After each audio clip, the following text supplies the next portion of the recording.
Welcome, it's Indisputable. I'm your host, Richey, good to be with you. We got a lot on the agenda today.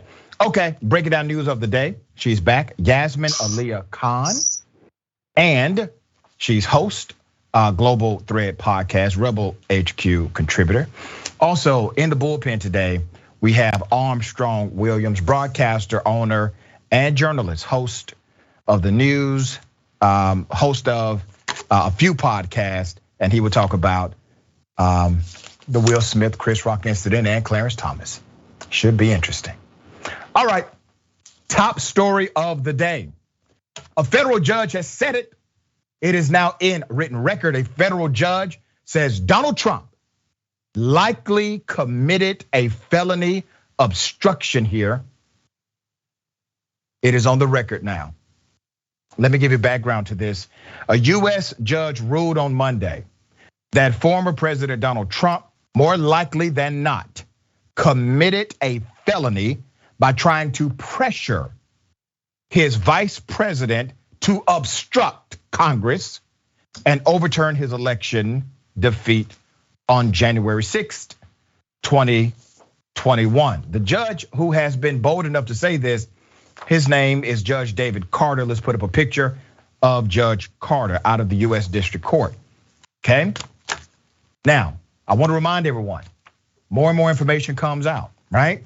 Now we know that the wife of Justice Clarence Thomas, she, Virginia Thomas, she was involved not only at the rally, she was involved in the damn planning of it. She's the one that encouraged Meadows and others. Hey, you got to do what you got to do here. I mean, this is about God. It must be done. Stand up, this president. Stand up for democracy. Then Clarence Thomas becomes the only dissent, the only justice to vote against the January 6th committee and their investigation because he knew his wife was tremendously involved. There's more. US District Judge David Carter in Los Angeles made the assertion in a written ruling that found the House of Representatives committee probing the attack on the US Capitol has a right to see emails written to Trump by one of his then lawyers, John Eastman. Now it's important to note John Eastman completely disagrees, but says he will in fact comply. Judge Carter said that Republican Trump's alleged plan to overturn his November 2020 election defeat to Democrat Joe Biden amounted to a coup. The court finds it more likely than not, this is the ruling, that President Trump corruptly attempted to obstruct the joint session of Congress on January 6th, 2021. Carter said in a written decision, adding, the illegality of the plan was obvious. Trump's representatives did not respond to requests for comment. Now we're going somewhere with this, okay? Let's count the variables. We have a federal judge who has gone on record and said, based on the information he has been able to examine, Donald Trump is likely in violation of federal law. Now we know the complexities of a sitting United States president. Even though people say things like presidents are not above the law or nobody is above the law, that's a damn lie. Okay, they have proven over and over again, they are in fact above the law. But the Constitution does not provide an iota of information, of context, of content that suggests that an ex-president is above the law. Truly, no president is actually above the law, current or ex, but the culture eats that policy alive. We have a culture of not prosecuting ex-presidents, at least not in criminal court. There's more. Carter's findings marked a breakthrough for the Democratic-led January 6th Select Committee, which earlier this month said it believed Trump might have committed multiple felonies, so the judge agrees. The panel is expected to make a formal request to the US Justice Department that it consider charging Trump. Good for them. Guess what? Not a damn thing will happen. Now that's my opinion. I'm hoping they prove me wrong.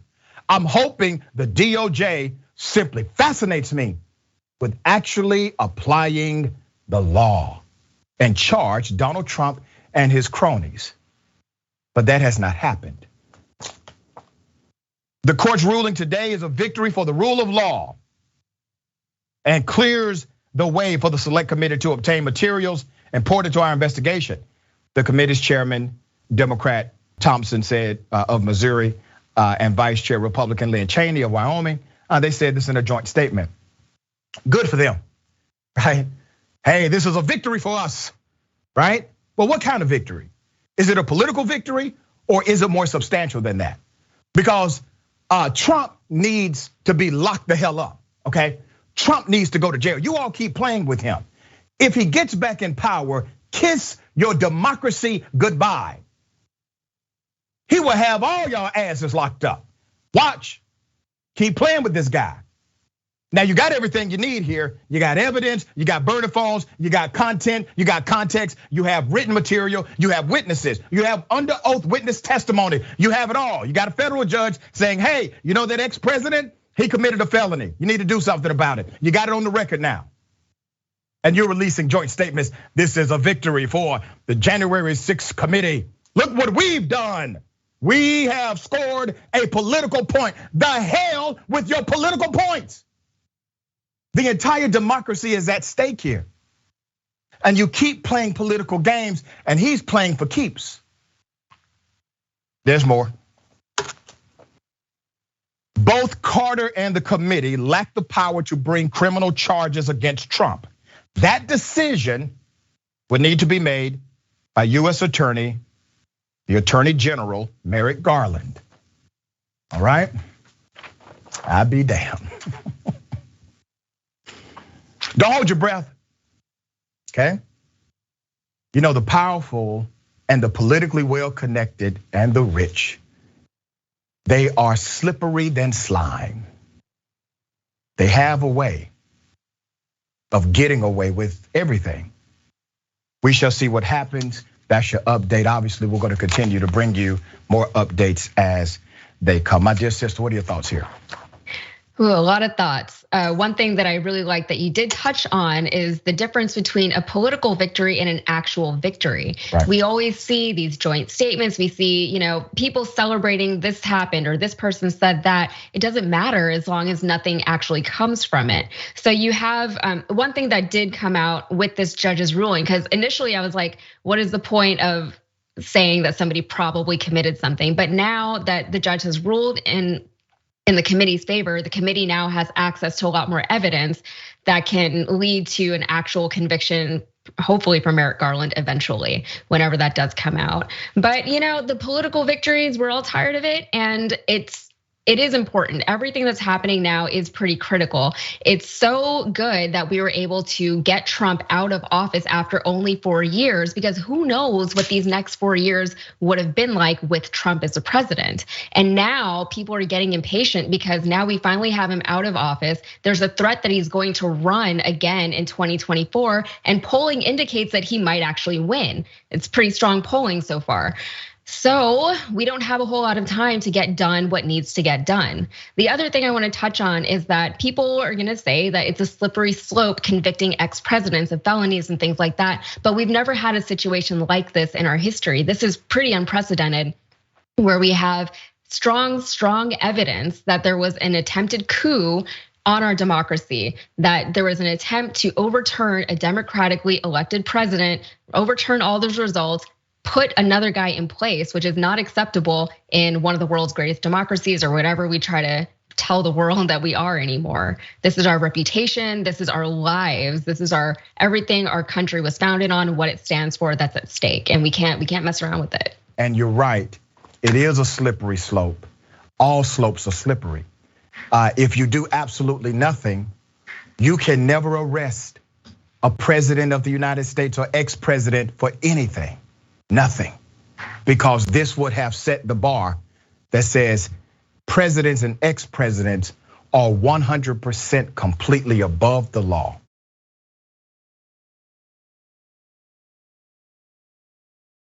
Innocent man jailed for 28 years, framed by the police, seeking justice the cops have to go to court that framed him. The judge decided to continue to push the case down, push it down the road, so much so that the man died before exacting justice against these cops who framed him. Let's put up his picture. His name is William Ricky Virgil. He spent 28 years in prison for murder he did not commit. DNA evidence cleared him. He has now passed away. He passed away before his wrongful conviction lawsuit was able to proceed. He filed a federal lawsuit against 2 former Newport, Kentucky police officers who allegedly framed him. They were scheduled to go to trial last August, but a judge decided to delay the proceeding, allow the officers to pursue an immunity claim in a higher court. That's a rare but legally allowable judicial move. Virgil's lawsuit called for monetary compensation from the cities of Norwood, Cincinnati, and Newport, and officers and their police departments for the years he spent in prison. The detectives who allegedly fabricated a case against Virgil argued they have qualified immunity. Virgil's attorney, Elliot Slosar, told a federal court last summer he feared that at 70 years old, his client would die before he gets a chance to confront the officers. Now, I want to remind you once again, we're back to the qualified immunity dynamic, right? Okay, so let me explain this. If the cops framed him, they should not qualify for qualified immunity. And here's why. Qualified immunity covers what's called in the course of your job. Framing someone, if you are the police and you are engaged in framing a person, that is not in the course of your job. A judge knows that. A judge is well aware that you do not get to claim qualified immunity if you actually frame somebody. So when the judge said, we're going to allow you to seek a qualified immunity defense through a judicial motion with a higher court, what that judge is saying is, I know good and damn well this is bogus as far as you getting qualified immunity. But if I delay this hearing, this other guy who's the victim of your frame will likely die before the case is adjudicated. Follow me so far? These are the games they play. All right, there's more. Let me give you some background on the original case, okay? Virgil was convicted for murder of his lover, Retha Welch. All right, let's put up a picture of Miss Welch. He was convicted of that murder. This was in 1988 based on a jailhouse snitch testimony and circumstantial evidence. Miss Welch was a psychiatric nurse, was raped and stabbed 28 times, struck on the head and left for dead on a bathroom floor. Virgil met Welch while she was ministering to inmates in jail. And he said they were in a relationship when she died. Virgil had recently been released from prison when Welch was killed. Virgil claimed his innocence from the beginning. Black man, white woman. Black man with criminal history, white woman dead, has a connection to the black man found guilty. Didn't do it. DNA evidence exonerated him, cops framed him, okay? How was he proven innocent? Here it is. With the help of the Kentucky Innocence Project, big ups to them. The court ordered a review of DNA in the case in 2010. DNA from the vaginal swab and hair found at the scene excluded Virgil as the killer. In 2015, the court granted Virgil a new trial. Virgil's former cellmate, Joe Womack, said Newport police detective Norman Wagner gave him cash and details of the case and promised to write a favorable letter to the parole board in exchange for his testimony. In light of the new evidence, a judge threw out Virgil's conviction. It gets deeper. During Virgil's civil suit, evidence of Welch's actual killer was revealed. 2 days before Welch's body was discovered by a coworker, Newport police fatally shot someone named Isaac Grubbs, who was armed with a knife at the time. The medical examiner estimated that Welch was killed 2 to 3 days before she was found. Grubbs' knife was entered into the exhibit in Virgil's trial. Lester Caudill, one of the officers who shot Grubbs, said on the oath he found out that Grubbs was a suspect in Welch's murder after the shooting. Prosecutors destroyed Grubbs' knife in 2005, but left 2 other knives included in the evidence. So what do we have here? We have detectives involved in the cover-up. We have prosecutors involved in the cover-up. And while it is so sad that this brother who was arrested and convicted and served 28 years, while that is a tragedy and he died before getting full justice, why are we not talking about locking up the prosecutor or filing criminal charges against the police officers who engaged in this cover-up? Show a picture of the judge that decided to enact this legal move so these cops would not be held accountable. That's a US District Judge David Bunning was the one who agreed to delay the case for the cops' appeal. The appeal is now therefore the US 6th District Court at the US 6th District Court of Appeals, and a trial may not take place until 2023 if it takes place at all. You see, the criminal justice system is not broken. It's working the way it was designed to work. The criminal justice system was created to penalize, criminalize Black people in particular, and historically marginalized people by extension. The criminal justice system does not need to be fixed, it needs to be broken, all right? Okay, Ms. Khan, thoughts here? Lots of thoughts again. One time I was talking to a cop and he was trying to discuss systemic racism with me, and it was very clear very early on in the conversation that he didn't really understand what systemic racism was, even though he thought that the people thought of him as a perpetuator of it. Now, whenever we talk about systemic racism, there are so many different applications of it, and this is just one of them. It wasn't one cop who was racist against this one guy. It wasn't a jury that was racist against this one guy. It was the judges. It was the cops who were involved. It was the actual criminals, and all of that was stacked up against this one innocent person who was just a scapegoat. Whenever we talk about jailing and things like that, especially over the course of 20, 30 years, that's a lifetime for some people. I'm 33 years old. That's the majority of my life confined into a cell, not knowing what the rest of the world is for something that I didn't do, right? I consider myself a pretty empathetic person. I can't even imagine what that must be like. And then on top of that, the fact that he died before ever seeing justice, he doesn't know American justice. We put so much stock in our justice system, in our systems in general, right? We have the 3 branches of government, and everything is supposed to be so elite and so well thought out and so brilliant in its foundry and its execution. And the reality is that we have so many cases like this. When you think about how many people are incarcerated in the United States, how many of them are suffering a similar fate to Mr. Virgil here. It's kind of mind-boggling to think about. And then there's all these inefficiencies and intentional delays, bureaucracy.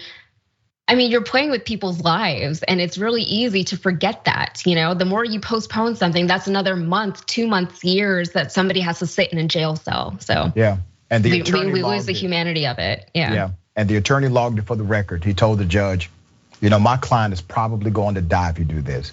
Yeah. And the judge did it anyway.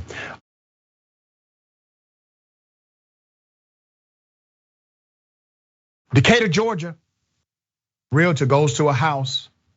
House has a noose, not one, multiple. The house then has a figurine, if you would. It's white, pristine. Let's go to the video. So today while visiting in the open house, the house next door, apparently they didn't want any Black neighbors. They knew that there would be plenty of traffic coming through, in and out. They have a white lamb indicating white people, I guess, and the Monkies indicating Black people hanging from a tree. And it says sometimes you have to pick the gun up to put the gun down. Black Lives Matter, question mark, question mark, question.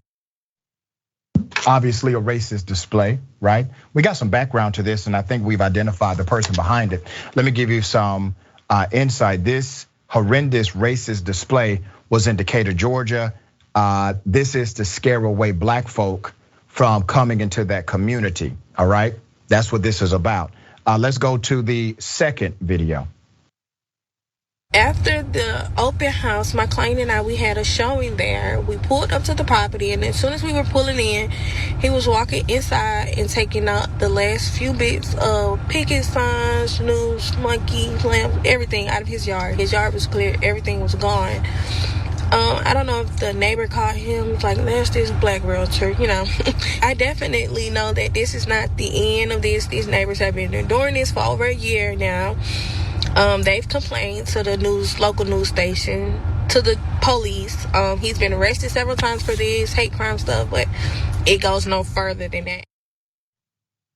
Isn't that something?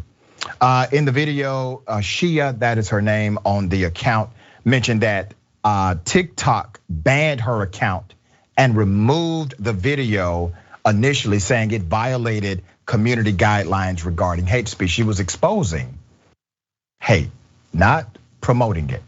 Let's show a screenshot so you can get an idea of what this looks like. You see that? People had to pass that. People live around that. A realtor goes around that house to that community, and there it is. One commentator suggested that the homeowner was a previous offender named James Edward Avery. A report from local station WSB-TV in September 2017 covered neighborhood complaints against Mr. Avery, who indeed appeared to have an identical display of lynched monkeys hanging from a tree. Let's put up a picture of 2017. Now, call me crazy, but that is the exact same display, okay? Who's behind it? Put up the picture of Mr. James Avery. Yeah, we found him. There he is.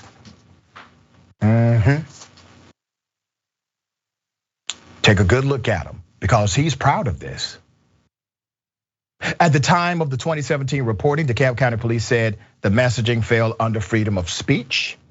In February 2018, Decatur-ish reported that Avery's neighbors begged DeKalb County to intervene for years until he was finally charged in 2017 under a local code that specified in the square footage allowed for signage. The excessive signage violation landed him $10,000 in fine and 5 years probation. But Avery broke the terms of his probation and received a sentence of 30 days in jail in 2018, according to the publication Decatur-ish. Now, I want to remind you, initially, law enforcement and those in elected leadership said, oh, there's nothing we can do.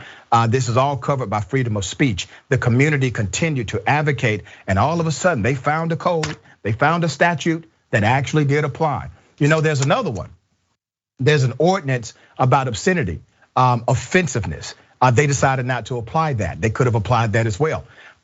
Typically, you have to encourage, advocate for the laws to be applied to white supremacists. It is amazing to me that it took this much to get some movement. And it is amazing to me that initially the elected leadership of that locality decided not to engage the community properly. All right, Ms. Khan, thoughts on this? You know, whenever people are dealing with a racist situation, the onus is on the victim to prove that somebody was acting racist towards them. And a lot of times it's a very, very difficult thing to do because there's so many ways to explain away what could be perceived as racism, right? So even when I was first initially watching the TikTok, I thought, wow, yeah, there's a lamb over here, there's monkey. Like it's very obvious imagery to most people, but it's something that people could, if they really wanted to, dispute. Say, no, that's not what that represents. But then as she kept panning, it was like Black Lives Matter and all the question marks. It's like, how overt do you have to be before this is an actual hate crime? Right? How much do you tolerate before you say we should actually do something about this?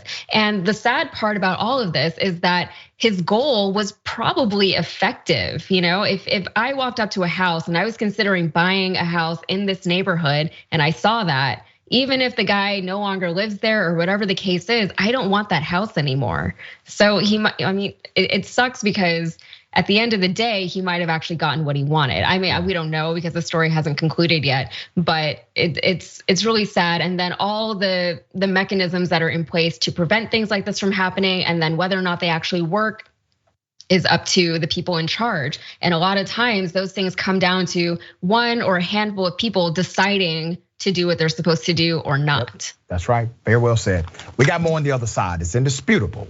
Stick and stay.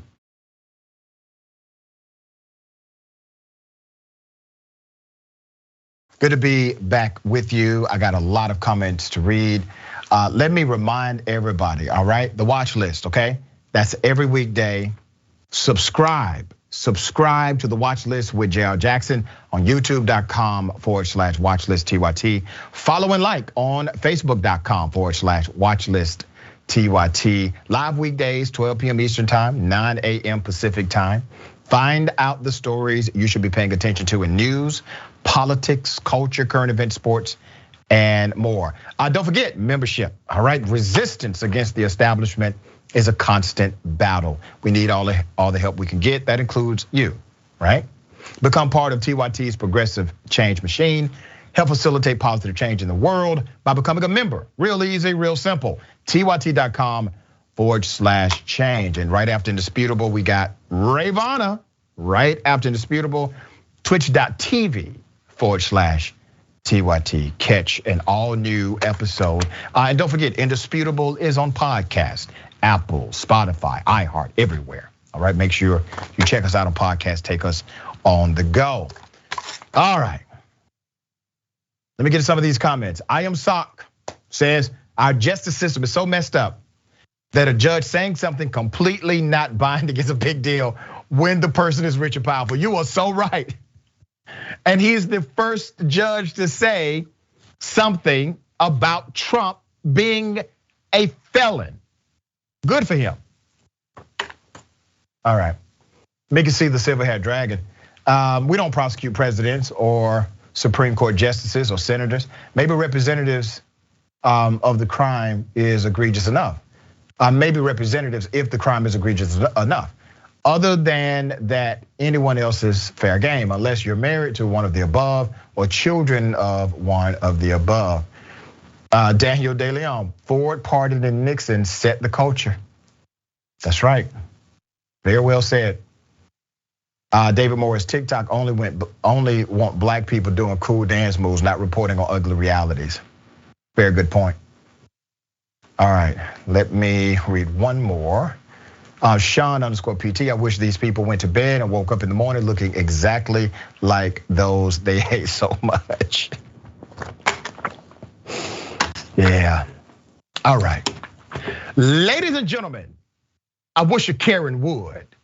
You want to call the police on them for having a barbecue on a Sunday. I feel free, back off! I'm gonna tell them there's an African-American man threatening my life.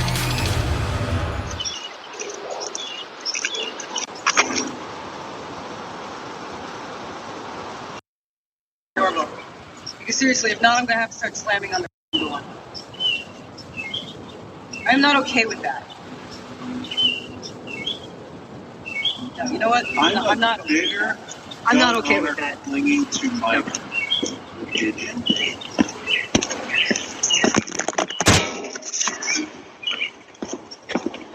If you can't face it, you're not gonna drive everyone crazy.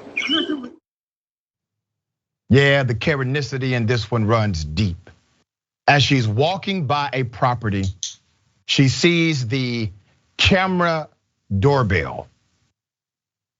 And she's not okay with that. So she commits criminal trespass, destruction of property, criminal mischief, and a few other things in order to break the camera and set it away from the street, okay? She was arrested, she was charged with crimes. This Karen will have to face a judge. Let's put up a picture, put up a still of the Karen, get a good look at her, all right? The viral TikTok shows a woman in Pennsylvania tearing down a neighbor's Ring doorbell camera before eventually being confronted and charged by the police. Yeah. The TikTok user, Caroline Covert, says she believes the woman became irate after the Ring camera verbally stated that it was recording, a feature that activates when motion is detected. The woman can be heard stating, "I'm not okay with that," before approaching the camera and attempting to pull it off the TikToker's home. Now here's the reality. Let's put up a picture of the Karen again. You see all those houses behind her? Likely some of those houses, they have a camera as well, possibly even a Ring video doorbell. I have these things on my property too. They are motion activated. Now, as a courtesy, this particular TikToker decided to activate the function that warns people. I do not warn you. You simply will be recorded, period. There's no warning on mine. I thought that was very courteous of this particular TikToker. And the Karen got upset. But the woman's actions did not go unpunished. In a follow-up video, Ms. Covert shows the woman being confronted by police across from her home. The Morrisville Borough Police Department, whose officers made contact with the woman, confirmed the incident with the Daily Dot. Here's a still from that follow-up video. And the police. The department confirmed. They also confirmed that the woman was hit with charges as well. The charges include criminal mischief, disorderly conduct, destruction of property, and trespassing. The woman is expected to appear in court in the next coming days. All right. Yeah, we're gonna follow that court case. You see, you don't need new laws. I know these anti-Karen laws are popping up everywhere. Great, good, I support that. But you can also enforce the current laws that you have. That one action was a violation of multiple criminal codes, and that community decided to apply them all. Ms. Khan, the privilege is deep here. What are your thoughts? The entitlement, man, it's crazy. Yeah. You know what's funny about it is if she had a problem with being recorded, she could have just kept walking. She would have walked herself right out of the frame, but instead she walked up to the camera, got her whole face, everything right there. We heard her voice. It's like, wait, it would have been so much easier to just keep walking. And who doesn't have one of those doorbells anymore? Does she have like some old school, like a door knocker or something on her house? Everybody has that. You have to be, you have to know that. I had a ding dong ditcher the other day on mine, and it was a little kid, and he just came up to my doorbell, looked into the camera, rang the bell, and then giggled and ran away. And I was like, it doesn't have the same effect as it did like in the 90s, but Right. But people know there's a camera there. Kids know that, Yeah, but that Karen wasn't gonna have that. She didn't like that, Ms. Khan. I'm glad that justice was dealt to her because how often do we actually see that happen?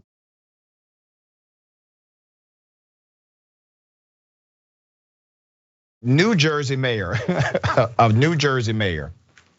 This is so crazy. The city paid a bribe of $400,000 because multiple officials were recorded saying the N-word, okay? All right?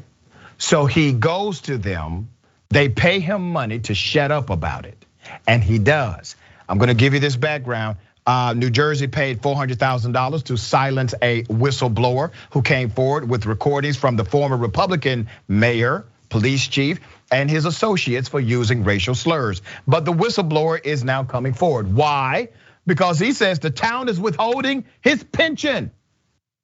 Now, I don't celebrate the whistleblower here because all of his actions have been very selfish, but I am celebrating the fact that I get to expose them all right? Antonio Manata, former police lieutenant. Let's put up his picture. That guy recorded several Clark Township officials using racial slurs and making derogatory statements, then threatened to file a lawsuit exposing them. But Clark officials ultimately decided to fork over $400,000 under an agreement that required the ex-cop to turn over his recordings. That's called extortion and bribery. Bad guy, worse guys, okay? I'm going somewhere with this. Let's put up a picture of the mayor. Sal Bonacorso, a Republican, was the mayor in one of those racist recordings. There he is. okay? In one recording from 2019, Clark Township Mayor Sal Bonacorso, a Republican serving in his 6th term, was leaving a meeting with the Clark Recreation Center when an officer pointed out some ropes hanging from above and asked what they were. "We effing hang the up there." Bonacorso responded as laughter filled the audio, said the report. Bonacorso also said that he hopes there are never any women police officers and that every woman put on the force has been a blank disaster. Let's put his picture up again, all right? The mayor, okay? He's the guy that's supposed to be in charge, okay? Now, let's go to the chief of police, Pedro Matos. In another recording, there's a conversation from 2019. The Clark police chief was talking about reopening a biased crimes investigation into a high school incident, okay? "I'm going to prove that them effing N-words did it." That's what the chief said. He's the head investigator. He says he's going to prove those effing N-words did it. The chief can be heard saying on the recording. In another recording, let's go to the internal affairs guy. All right, this is the guy that's supposed to save the day here, right? Everything else goes awry. He's the guy that comes in, investigates, and says, boom, we got some internal corruption here, and I'm going to bring justice to this corruption. Well, in another recording, Internal Affairs Sergeant Joseph Teston allegedly said a black suspect's mug shot reminded him of a National Geographic photo, and he said he had a big blank monkey head, okay? So let's go back to the cop again that started this whole thing with his recordings.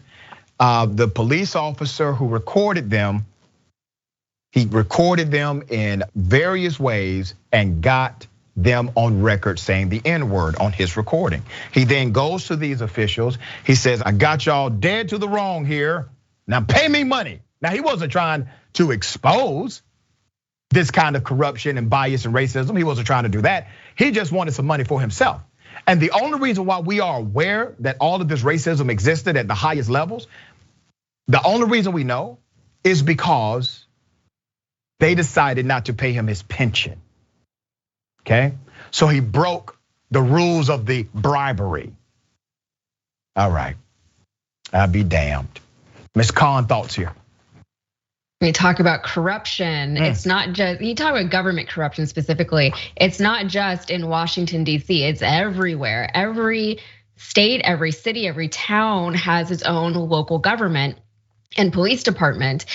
The town I grew up in Connecticut, actually, there was a lot of like mafia mob activity there, and our mayor went to prison. And then when he got out, he was reelected, So you never know who is in charge of this place that you're living in, right? And there's only so much you can do to combat it. And then you have the issue of the bribery and the people who are complicit in perpetuating it, right? The people who don't speak up. And that's why you had all that ACAB stuff that came out a while ago, because everybody is complicit in this, right? The people who choose not to say anything, but they know things, that's a problem, right? Because they're letting it happen. And they're the ones that the people have trusted to uphold the law and also to protect them, right? So you have all these people who are saying all these things. They're kind of in like a vacuum, kind of like a frat boy, for lack of a better term, really, environment, right? It's hard to go against that, but you have to, right? That's why you're in that position, because you're supposed to be held to a higher standard. You're supposed to be more ethical. You're supposed to function on behalf of the people. And it's very sad that we never really see that happen. And even in this case, it's only happening because that guy was mad and he wanted to get back at somebody. That's right. It wasn't the justice of it. It wasn't the morality of it. Yeah, he wasn't recording them to bring them to justice. He was recording them so that they could get more money to him. All right. Yeah, he wants his money. That's right. Okay, we got more on the other side. It's indisputable. Stick and stay.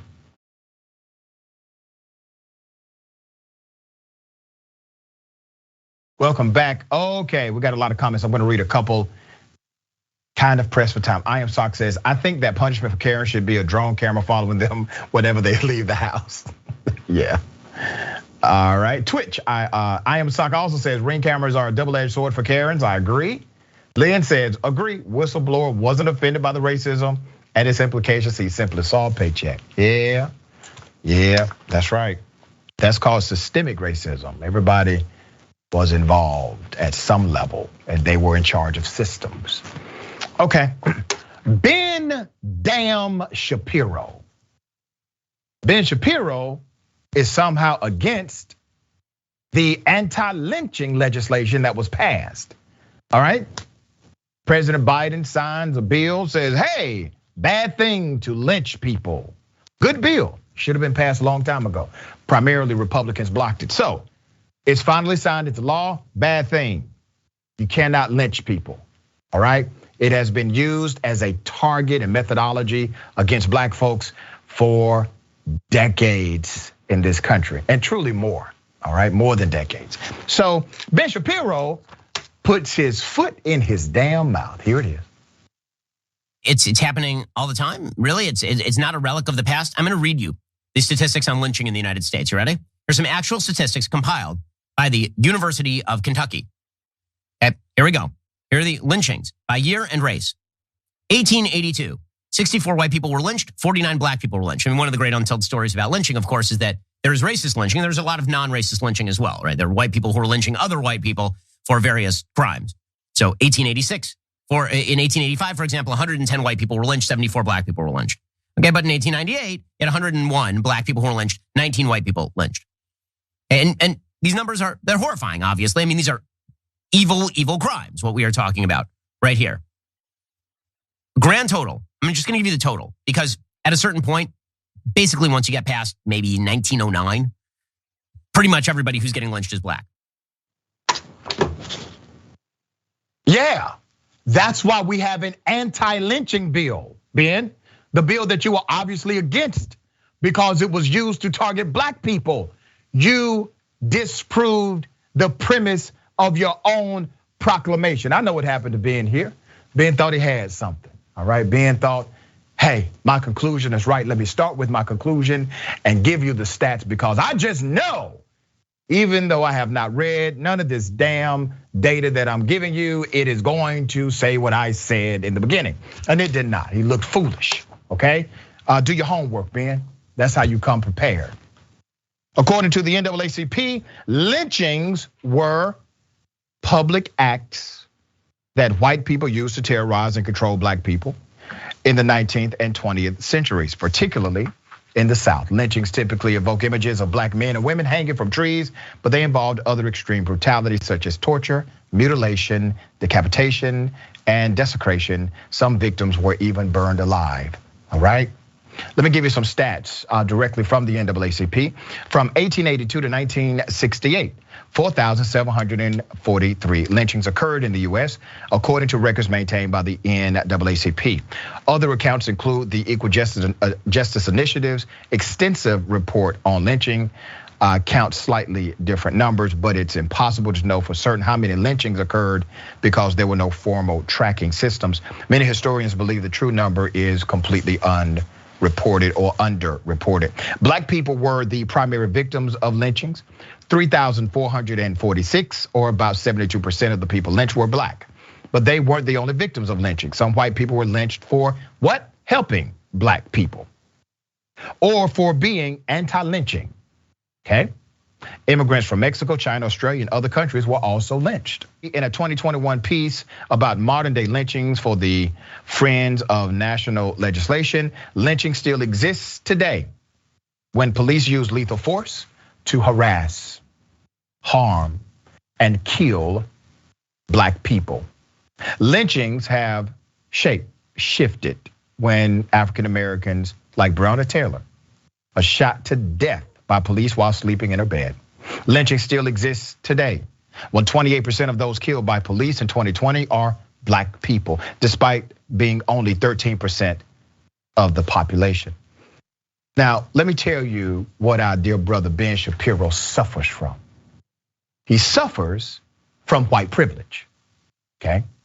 It is a disease, preventable, but he chooses to take no steps to prevent it. You see, anything that sees itself or anything that reveals itself as being pro-black, well, typically pundits like Shapiro and others, they must take an opposition stand to it. These are the same people, many of them, who opposed black holidays, right? Juneteenth, okay? So the reality is this, the data pans out. Ben Shapiro was incorrect in his assessment.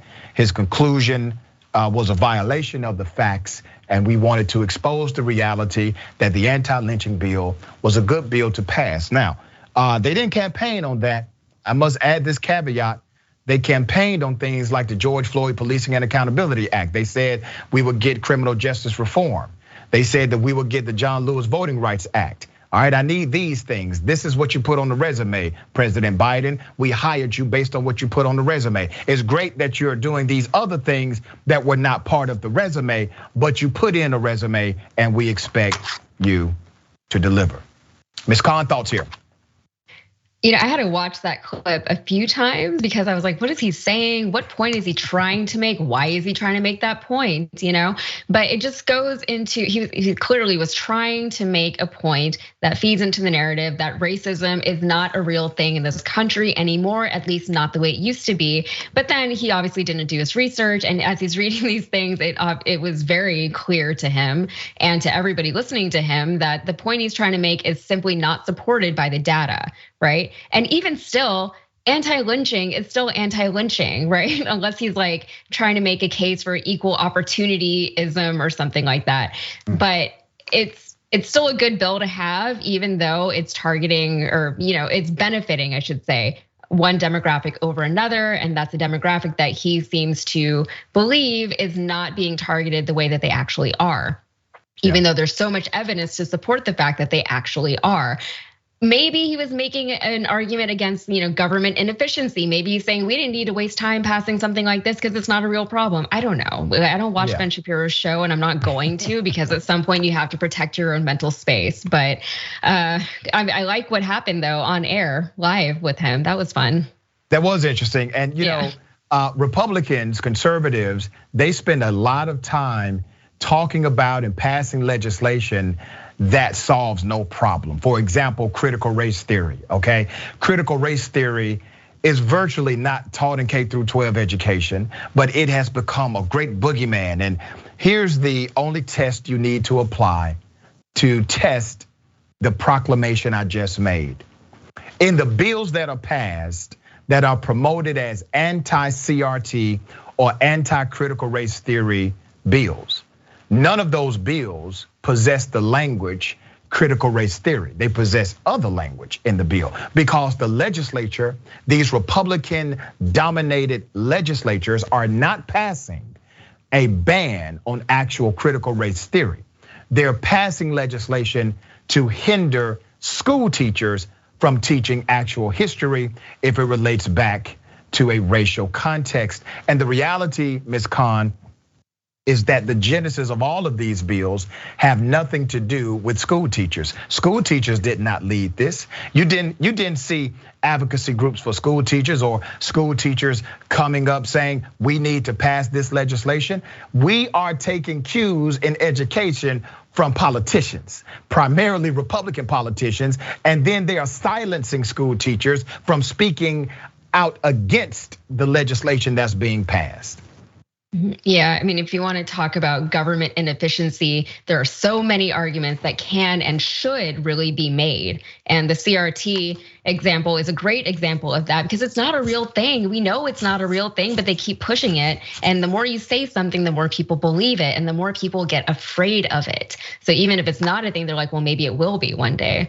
So there is an argument for government inefficiency, but this is not it. Whatever Ben Shapiro was trying to do, and that's giving him the benefit of the doubt, by the way, that is what he was actually trying to argue. But we all know that probably wasn't his goal. Yeah, Ms. Khan, he just effed up, that's all. Yeah, that's what it was. He messed up. All right, to my television, cable, linear audience, I bid you farewell. To those that are watching via streaming, we are continuing the program. Remember, take care of yourself, take care of each other, take care of the planet. Remember, the truth is always indisputable.